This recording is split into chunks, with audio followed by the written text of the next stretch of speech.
Pencil মানে কি? মানে পেন্সিল দেখেন দেখেন আমি কোন উত্তর একটা লিখলাম বাংলা পেন্সিলের মতো কি গেছে দাগ হয়ে গেছে লেখাটা আইছে কিসে স্টোকে না ফিলে আমরা তো ইচ্ছা করে এখান থেকে স্টোকটা কি করতে পারি বাড়াইতে পারি ইচ্ছা করলে স্টোকটা কি করতে পারি এখান থেকে এই পেন্সিলের কাছে আমাদের কাজে লাগে না কখনো আমাদের পেন্সিল ইউজ করি কিছু ক্ষেত্রে ব্রাশ ইউজ করি আমাদের পেন্সিল টুলটা কখনো লাগে না কিন্তু কাজ করে এখানে আপনি বুঝতে পারছেন পেন্সিল টুলের আর একটা যেটা লাগবে না ওইটাই যায় পাপ পাপ বলেন তো ইনস্টুলের দেখা দেখা দেখেন এটা না আমরা যখন বিভিন্ন পেন্সিল কিনতাম না পেন্সিলে এই দিক থেকে লিখতাম এবং ওটা দিক থেকে কি করতাম ইরেজ করতাম ইরেজার থাকে না তো প্রতিটা পেন্সিলে আমাদের পিছনে কিন্তু ইরেজার থাকে এটা কিন্তু সেম এখন দেখেন ওইটা পেন্সিলটা রাখছিলাম ওই দিক থেকে এই দিক থেকে কি করছেন না ইরেজ করছি ইরেজার টুল পাঁচ ইরেজার করলে পাঁচটা কি করে যাচ্ছে ইরেজ হয়ে যাচ্ছে হ্যাঁ পাঁচ মুছার জন্য এটা তেমন একটা লাগে না ব্যবহারটা আমরা অন্যান্য টুল ইউজ করে আমরা পাঁচ মুছার জন্য এখান থেকে আমাদের অনেক ধরনের ইরেজার আছে ইরেজার টুল আছে সিজার টুল আছে এবং নাইফ টুল আছে এগুলো দিয়ে আমরা দেখো এটা আপনাদের না বুঝলেও কি সমস্যা নেই কিন্তু না বোঝার এখানে কিছু আছে বুঝতো আমার কি আছে পাঁচটা মুছে দেয় তো সিলেক্ট করতে হবে সিলেক্ট করে আমরা এটা বলবো ইরেজার টুলটা কি করব সমস্যা নেই মুছে না হ্যাঁ যতটুকু মুছে ততটুকু মুছে দেখেন সিলেক্ট করে ইরেজার টুল নিয়ে যতটুকু মুছে দেবো আমি এটা দেখব দেখেন এই যে ধরলাম বারবার কি করতে শিখে এখান থেকে পাঁচ ইরেজার নিয়ে গ্রাফ করে যতটুকু দরকার ততটুকু নিয়ে যায় ততটুকু নিয়ে যায় গ্রাফ করে নিয়ে যাচ্ছে না যতটুকু দরকার ততটুকু নিয়ে যাচ্ছে ততটুকু কি হয়ে যাচ্ছে এইটা তেমন একটা দরকার নাই এই যে তিনটা টুল দেখালাম পরেরগুলো দরকার আছে ওগুলো ভালোভাবে দেখো প্রথম যে তিনটা দেখলাম শেপার টুল পেন্সিল টুল এবং পাত ইরেজার টুল এই তিনটা টুলের কারণে সমস্যা সেগুলো আমি কন্ট্রোল এ দিয়ে কন্ট্রোল এ করবি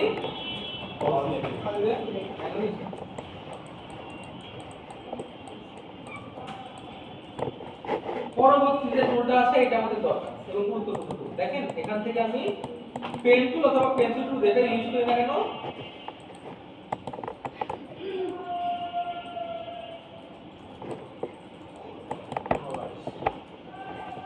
এখান থেকে আমি একটা পাত তৈরি করে দিলাম স্টক তাই না এখান থেকে আমি একটা পাত তৈরি করলাম স্টকে কোন টুলের মাধ্যমে এইখানে একটা টুল ছিল টুলটার নাম হচ্ছে স্মুথ টুল অনেক ক্ষেত্রে টুলটা আমাদের কাজে লাগে টুলটা আমাদের অনেক ক্ষেত্রে কাজে লাগে স্মুথ টুলটা কি করে যেকোনো শার্প কর্নারকে বা আঁকা বাঁকা কর্নারকে যেকোনো শার্প কর্নার অথবা আঁকা বাঁকা কর্নারকে কি করে দেয় স্মুথ করে দেয় দেখেন এমন ছিল না আমাদের অনেক সময় আমরা যখন বিভিন্ন পেন টুল দিয়ে কাজ করে অনেক সময় পাত আঁকাইতে যাই অনেক সময় পাতটা উল্টো পাল্টা হয়ে যায় সেক্ষেত্রে স্মুথ টুল দিয়ে আমরা সেটাকে স্মুথ করে দিতে হবে দেখেন আমাদের কিন্তু এটা স্মুথ লাগলে আমরা এখানে কি করতাম বলেন তো এখানে ধরে পয়েন্ট ধরে যতটুকু কাট করতে ততটুকু কাট করে দিতাম এখানে ধরে যতটুকু কাট করতে কাট করে দিতাম কিন্তু পেন টুল যখন আমরা বিভিন্ন জিনিস আঁকাই তখন স্মুথ টুলের সাহায্যে আমরা এটা দেখবো আর ভালোভাবে দেখবো যে কোনো কাট বা যে কোনো শার্প পয়েন্টে যে কোনো শার্প পয়েন্টে খুব সুন্দরভাবে কি করা যায় স্মুথ করা যায় আবার একটা সমস্যা আছে আমরা যদি স্মুথ টুল দিয়ে অনেকবার টানাটানি করতে থাকি শেপ নষ্ট হয়ে যায় আমরা কিন্তু অল্প ইউজ করবো স্মুথ টুলটা অল্প ইউজ করবো স্মুথ টুল যদি আমরা বেশি ইউজ করি অনেক টানাটানি করি সেক্ষেত্রে কি হয় শেপটা আমরা বুঝতে পারছি যেখানে যেখানে পয়েন্ট আছে ওই পয়েন্টে আমরা ধরে ধরে টানাটানি করি তাহলে যেকোনো শার্প শেপ কি হয়ে যাবে স্মুথ হয়ে যাবে শার্প শেপগুলো কি হবে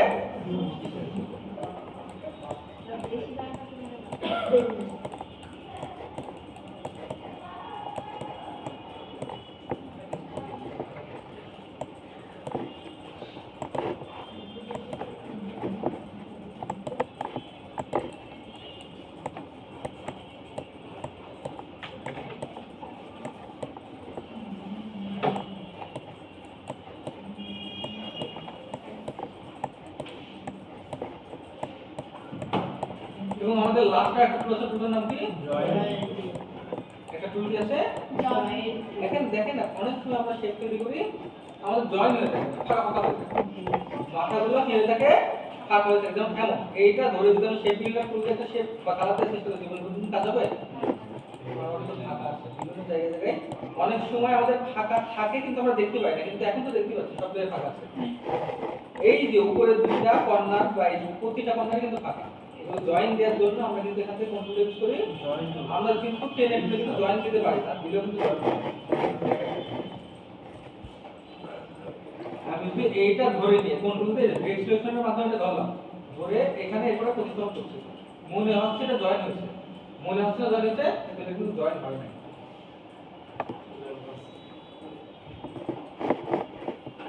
জয়েন হয়ে গেছে? জয়েন কেমন হলো?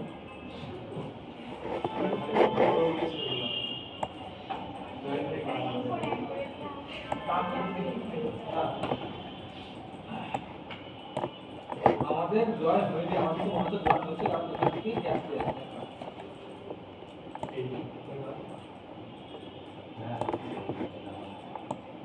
জয়েন কিন্তু হয়েছিল না, এই জন্য আমি বললাম জয়েন তো আমার কথা না, মনে হচ্ছে জয়েন হয়েছে, জয়েন তো হয়েছিল। আর দেখেন স্ট্রোক যখন বাড়াবো তখন আমরা দেখতে পাবো, এইটা দেখা যাচ্ছে। আমি কিন্তু শুধুমাত্র এই মাথার পরে এটা রাখছি, জয়েন কিন্তু কখনো হয় না। জয়েন হয়েছে?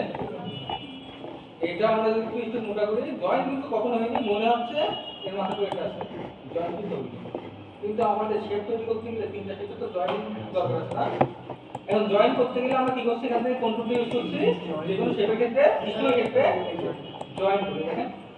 কি হয়ে গেল, জয়েন হয়ে গেল। দেখেন এই কর্নারটা ধরলাম, কি হয়ে গেল, জয়েন হয়ে যাওয়ার পরে বুঝতে পারছেন যে পার্থক্য কি হচ্ছে, যখন আমাদের জয়েন থাকে তখন কিন্তু একটা কর্নার তৈরি হয়ে যায়। এখন কিন্তু কর্নার নাই, জয়েন হয়ে গেলে কি হয়ে যাবে, আর জয়েন না থাকলে কি হবে বলেন তো, গ্যাপ বা মাথা, এই দুটো কিন্তু মাথা গ্যাপ, জয়েন না কিন্তু। আর এখন কি হয়ে গেল, আমাদের কিন্তু জয়েন করতে লাগে, অনেক সময় আমাদের কিন্তু জয়েন করতে লাগে, জয়েন করতে প্রয়োজন হয়। পার্টটা দুইটা ভাগ হয়ে যায়, মাঝে মধ্যে ভাগ হয়ে যায়, এই কিন্তু পার্ট দুইটা আমাদের কি করার প্রয়োজন পড়ে, জয়েন করার প্রয়োজন পড়ে। জয়েন করতে প্রক্রিয়ার মাধ্যমে জয়েন করা হবে। আমরা বলছিলাম আমাদের অনেকগুলো টুল আছে, কিন্তু আমাদের কাজে লাগে মোটামুটি কয়টা, দুইটা। কোন কোন টুল বলছিলাম, জয়েন টুল। দেখেন স্মুথ টুল এবং জয়েন টুল এই দুইটা কাজ করছে। এখন আগে তো তিনটা দেখছিলেন, শেপার টুল, পেন্সিল টুল এবং পাথ ইরেজার টুল। এখন দেখেন হচ্ছে এই দুইটা ভালোভাবে দেখেন, স্মুথ টুল এবং জয়েন টুল।